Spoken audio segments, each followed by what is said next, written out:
भारताच्या अर्थव्यवस्थेचा खरा कणा कोणता असा प्रश्न विचारला तर आपल्या डोळ्यासमोर काय येतं? मोठमोठे कॉर्पोरेट टॉवर्स, शेअर बाजाराचे आकडे, असंच काहीसं हो ना? हो, साधारणपणे तेच चित्र उभं राहतं. पण या प्रश्नाचं खरं उत्तर कदाचित आपल्या कल्पनेपेक्षा खूप वेगळं आणि जास्त जवळचं आहे. आज आपण अशा एका क्षेत्राबद्दल बोलणार आहोत जे आपल्या आजूबाजूला आहे, पण ज्याच्या प्रचंड ताकदीचा आपल्याला अनेकदा अंदाजही येत नाही. आपण बोलतोय सूक्ष्म, लघु आणि मध्यम उद्योगांबद्दल, म्हणजे MSME बद्दल. अगदी. म्हणजे आपल्या गल्लीतल्या वर्कशॉपपासून तर शहराबाहेरच्या इंडस्ट्रियल इस्टेटमधल्या छोट्या फॅक्टरीपर्यंत. हे ते उद्योग आहेत जे खरं तर देशाचं चक्र फिरवत आहेत. बरोबर. पण ते इतके विखुरलेले आहेत की त्यांची एकत्रित ताकद आपल्याला लक्षात येत नाही. आणि म्हणूनच आजची ही चर्चा महत्वाची आहे. आपल्याकडे उद्योजकता समजून घेताना नावाच्या एका व्याख्यानमालेतील काही महत्वाचे अंश आहेत आणि त्यातून MSME क्षेत्राची भारतीय आर्थिक विकासातील भूमिका खूप स्पष्टपणे मांडली आहे.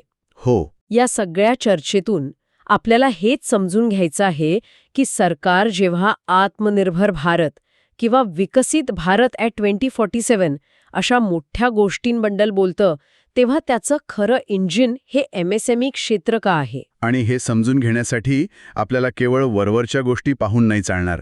त्यामागील आकडेवारी, सामाजिक परिणाम आणि भविष्यातली दिशा या सगळ्याचा विचार करावा लागेल. बरोबर. चला तर मग यात खोलवर जाऊया. सुरुवात काही अशा आकड्यांनी करूया जे ऐकून कदाचित धक्का बसेल. मला सांगा, देशाच्या एकूण अर्थव्यवस्थेत म्हणजे GDP मध्ये या लहान मोठ्या उद्योगांचा वाटा किती असेल असं वाटतं? लोकांना साधारणपणे वाटतं की 10-15% असेल, फार तर 20%. हो. पण इकॉनॉमिक सर्व्हे 2025-26चा आकडा सांगतो की हा वाटा आहे 31.1%. 31.1%. हो, म्हणजे देशात तयार होणाऱ्या प्रत्येक 100 रुपयांपैकी 31 रुपये या MSME क्षेत्रातून येतात. म्हणजे जवळपास 1/3. हे अविश्वसनीय आहे. पण यात एक गोष्ट मला अजून रंजक वाटते जी आपल्या स्रोतांमध्ये दिलीये. कुंटी. ती म्हणजे उत्पादन क्षेत्रात म्हणजे मॅन्युफॅक्चरिंगमध्ये यांचा सहभाग तब्बल 35.4% आहे. याचा अर्थ काय होतो? याचा अर्थ खूप मोठा आहे.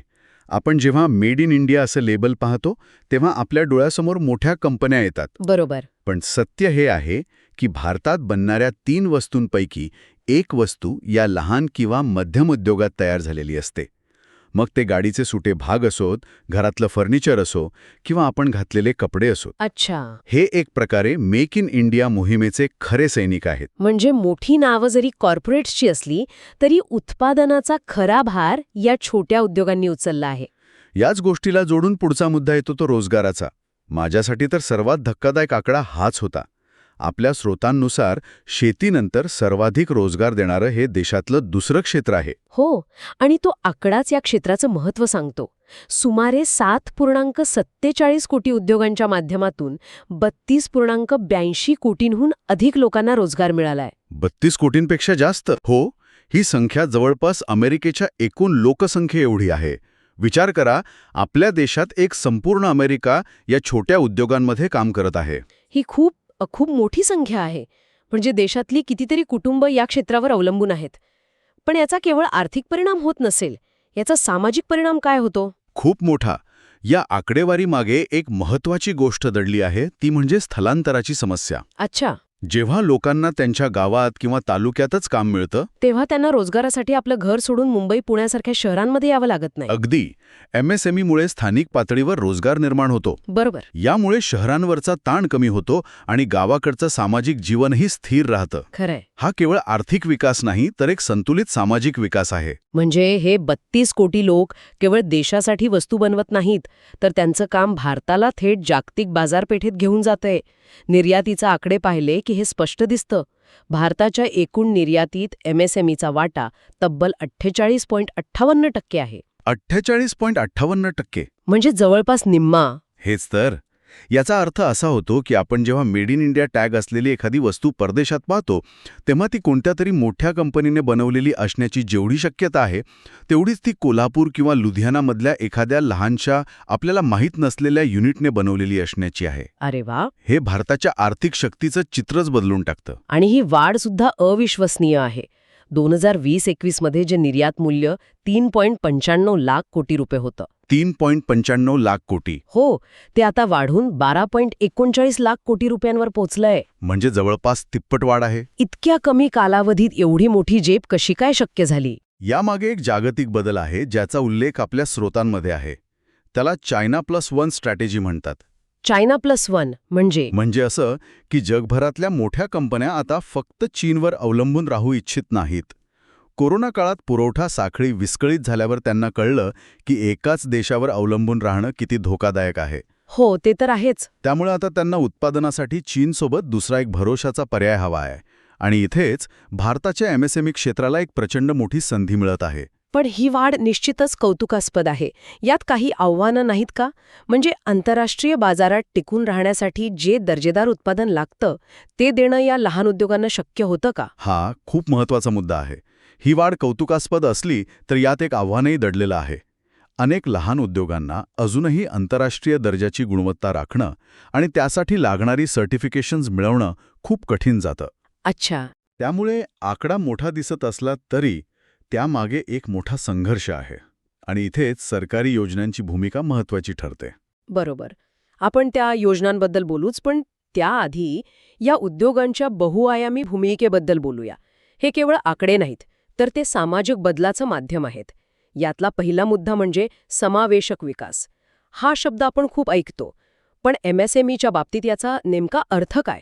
समावेशक विकास म्हणजे असा विकास जो समाजातील प्रत्येक घटकापर्यंत पोचतो, शेवटच्या माणसापर्यंत. MSME हे याचं उत्तम उदाहरण आहे, कारण हे उद्योग कमी भांडवलात जास्त लोकांना रोजगार देतात. हो. त्यामुळे ज्यांच्याकडे मोठी गुंतवणूक करायला पैसे नाहीत ते सुद्धा उद्योजक बनू शकतात. आणि यात महिलांचा सहभागही लक्षणीय आहे. आपल्या स्रोतांनुसार आज 20% पेक्षा जास्त MSME उद्योग महिलांच्या मालकीचे आहेत. हो, हा खूप महत्त्वाचा पॉइंट आहे. अगदी. कल्पना करा, एका गावात एका महिलेने मुद्रा योजनेतून कर्ज घेऊन एक छोटा पापड उद्योग सुरू केला. ती केवळ स्वतःच्या पायावर उभी राहिली नाही, तर तिने गावातील आणखी 4 महिलांना काम दिलं. हा आहे खरा समावेशक विकास, जो केवळ कागदावर नाही तर प्रत्यक्षात दिसतो. अगदी. आणि हाच विकास SC/ST आणि समाजातील इतर दुर्बल घटकांना मुख्य प्रवाहात आणण्यासाठी मदत करतो. दुसरा महत्त्वाचा मुद्दा आहे नवकल्पना आणि तंत्रज्ञानाचा. अच्छा. एक मोठा गैरसमज असतो की MSME म्हणजे पारंपरिक पद्धतीने चालणारे छोटे उद्योग. पण आजचं चित्र पूर्णपणे वेगळं आहे. हो, आजचे MSME उद्योग आर्टिफिशियल इंटेलिजन्स म्हणजे AI, डिजिटलायझेशन आणि ग्रीन टेक्नॉलॉजीचा वापर करून नवनवीन प्रयोग करत आहेत. आपल्या स्रोतांमध्ये उद्यम पोर्टलचा उल्लेख आहे, जिथे 7 कोटीहून अधिक उद्योगांची नोंदणी झाली आहे. पण हे उद्यम पोर्टल नक्की आहे तरी काय? म्हणजे त्यावर नोंदणी केल्याने एखाद्या छोट्या उद्योजकाला नेमका काय फायदा होतो? उत्तम प्रश्न. उद्यम पोर्टल हे म्हणजे एक प्रकारे या उद्योगांसाठी आधार कार्डासारखं आहे. अच्छा. ही एक सरकारी नोंदणी आहे जी पूर्णपणे ऑनलाईन आणि मोफत आहे. एकदा का उद्योजकाने इथे नोंदणी केली की त्याला एक ओळख मिळते. या नोंदणीमुळे त्याला बँकांकडून कमी व्याजदरात आणि सुलभतेने कर्ज मिळण्यास मदत होते. म्हणजे कर्ज मिळणं सोपं होतं. हो. सरकारी टेंडर्समध्ये त्याला प्राधान्य मिळतं. आणि सर्वात महत्त्वाचं म्हणजे सरकारच्या अनेक योजनांचा लाभ घेण्यासाठी ही नोंदणी अनिवार्य असते. त्यामुळे 7 कोटी नोंदण्या म्हणजे 7 कोटी उद्योगांना औपचारिक अर्थव्यवस्थेत आणल्याचं हे प्रतीक आहे. म्हणजे हे डिजिटलायझेशनमुळे त्यांना मुख्य प्रवाहात आणणं सोपं झालं आहे. आणि तिसरा मुद्दा जो आपण आधी थोडक्यात पाहिला तो म्हणजे प्रादेशिक संतुलन. बरोबर. मोठमोठे उद्योग सहसा मोठ्या शहरांपुरते मर्यादित राहतात, पण MSME देशभरात पसरलेले आहेत, ज्यामुळे विकासाचा समतोल साधला जातो. बरोबर. यामुळे स्थानिक पातळीवर उपलब्ध असलेल्या संसाधनांचा, मग ते मनुष्यबळ असो वा कच्चा माल, योग्य वापर होतो. उदाहरणार्थ कोकणात जर काजू प्रक्रिया उद्योग उभे राहिले तर तिथल्या शेतकऱ्याला चांगला भाव मिळतो आणि तिथल्या लोकांना कामही मिळतं. हो, खरंय. यामुळे ग्रामीण अर्थव्यवस्थेला बळकटी मिळते. या सर्व गोष्टींना एकत्र पाहिल्यास एक मोठं चित्र समोर येतं. MSME हे केवळ आर्थिक विकासाचं साधन नाही, तर ते सामाजिक आणि प्रादेशिक समतोल साधणारे एक प्रभावी माध्यम आहे. या क्षेत्राचं महत्त्व ओळखून सरकारनेही काही महत्त्वाची पावलं उचलली आहेत. आपण मुद्रा योजनेचा उल्लेख केलाच, त्याशिवाय PM विश्वकर्मा आणि रॅम्प सारख्या योजनांचाही उल्लेख स्रोतांमध्ये आहे. या योजना नेमक्या काय करतात? मुद्रा योजना ही लहान उद्योजकांना 10 लाखांपर्यंत विनातारण कर्ज देते, म्हणजे पैशांअभावी कोणाचा उद्योग थांबू नये. हां. PM विश्वकर्मा योजना ही खास पारंपरिक कारागिरांसाठी आहे, जसे की सुतार, लोहार, कुंभार. त्यांना केवळ आर्थिक मदतच नाही, तर आधुनिक प्रशिक्षण आणि नवीन तंत्रज्ञानाची ओळख करून दिली जाते. म्हणजे त्यांची कला टिकून राहावी आणि अधिक फायदेशीर ठरावी. अगदी. आणि रॅम्प योजना, हे नाव जरा वेगळं वाटतंय. रॅम्प म्हणजे रेझिंग अँड ॲक्सेलरेटिंग MSME परफॉर्मन्स. या योजनेचा उद्देशच हा आहे की या उद्योगांना अधिक स्पर्धात्मक बनवणे.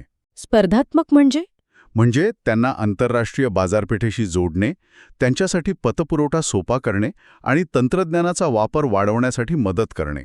याशिवाय 2025-26च्या अर्थसंकल्पात उद्योगांच्या गुंतवणुकीच्या आणि उलाढालीच्या मर्यादा वाढवण्यात आल्या आहेत. अच्छा, त्याचा काय फायदा?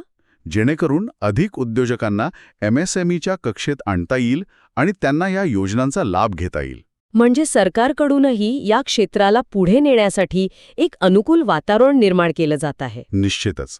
आणि या सरकारी पाठबळाला भविष्यातील डिजिटल क्रांती आणि ग्रीन टेक्नॉलॉजीची जोड मिळाली तर या क्षेत्राची ताकद अनेक पटींनी वाढेल. Green technology. जर या दिशेने गेले तर ते जागतिक बाजारपेठेत एक वेगळी ओळख निर्माण करू शकतात. या सगळ्याच्या एकत्रित परिणामामुळे भारताला जागतिक महासत्ता बनवण्याच्या प्रक्रियेला निश्चितच गती मिळेल. तर या संपूर्ण चर्चेतून आपण काय शिकलो? सूक्ष्म, लघु आणि मध्यम उद्योग म्हणजेच MSME हे केवळ छोटे व्यवसाय नाहीत. ते भारताच्या आर्थिक वाढीचे, रोजगाराचे आणि आत्मनिर्भरतेचे मुख्य आधारस्तंभ आहेत. हो, GDPमधील 31%, निर्यातीतील जवळपास 49% आणि कृषीनंतर सर्वाधिक रोजगार देणारं क्षेत्र. म्हणजे ही आकडेवारीच त्यांचं महत्त्व सिद्ध करते. बरोबर. पण आकड्यांपेक्षाही महत्त्वाचं म्हणजे त्यामागे असलेले 32 कोटी लोक आणि त्यांचे 7 कोटींहून अधिक उद्योग. आणि आकड्यांच्या पलीकडे जाऊन पाहिलं तर ते महिला सक्षमीकरण, प्रादेशिक संतुलन आणि नवकल्पनांना प्रोत्साहन देण्याचं काम करतात. थोडक्यात सांगायचं तर ते केवळ अर्थव्यवस्थेचे इंजिन नाहीत, सामाजिक बदलाचे वाहकही आहेत. जाता जाता एक प्रश्न विचार करण्यासारखा आहे. आपल्या स्रोतांमध्ये या क्षेत्राच्या प्रचंड रोजगार क्षमतेवर भर दिला आहे, जी 32 कोटींहून अधिक आहे. पण आपण आता AI आणि ऑटोमेशनच्या युगात प्रवेश करत आहोत, जिथे अनेक कामं मशीन करू लागतील. हो. अशावेळी या 32 कोटींहून अधिक लोकांना रोजगार देणाऱ्या MSME क्षेत्रातील कामाचं स्वरूप कसं बदलेल? आणि पुढच्या दशकात या कर्मचाऱ्यांसाठी आणि उद्योजकांसाठी कोणती कौशल्य सर्वात महत्त्वाची ठरतील, जेणेकरून ते या बदलाच्या लाटेवर स्वार होऊ शकतील?